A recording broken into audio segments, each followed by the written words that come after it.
Although there is a surplus of teachers at President's College, Kotahena, as a result of these teachers not being given proper timetables to teach, not a single student who sat for the ordinary level examinations from the school last year passed the examination.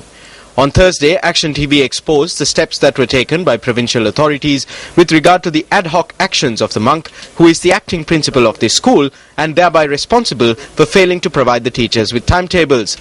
The remedy they used could be described as using a band-aid to treat a festering wound. Their solution was to transfer a student sitting for the ordinary level examinations from the school to another.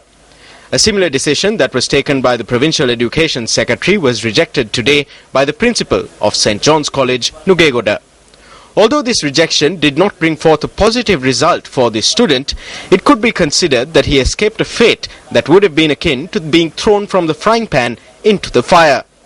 If the decision taken by the Provincial Education Secretary had been accepted, this boy would have been made to travel from Koralawalla, Moratuwa to St. John's College in Nugegoda.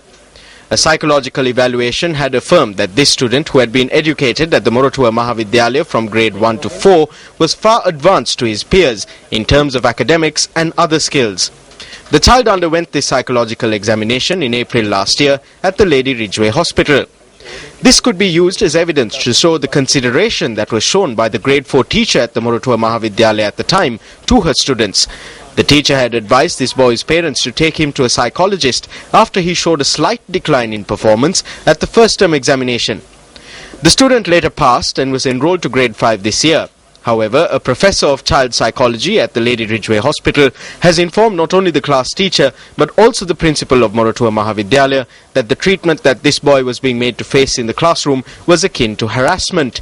The professor had informed the principal and the teacher of this situation while the boy was receiving in-house treatment at the hospital. In her letter, she also writes of her willingness to deploy a team of doctors from the hospital in order to correct the classroom environment in this boy's class.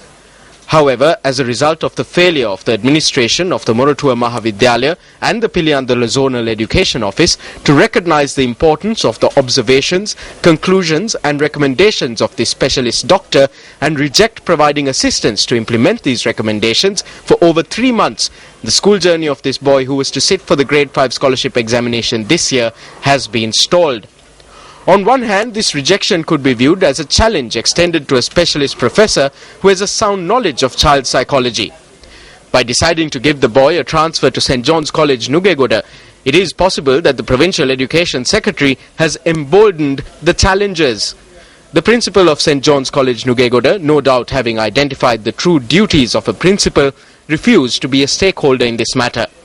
Shouldn't the subject ministry also take his lead and ensure that justice is served to this exceptionally bright student? Secretary to the Ministry of Education, this is over to you.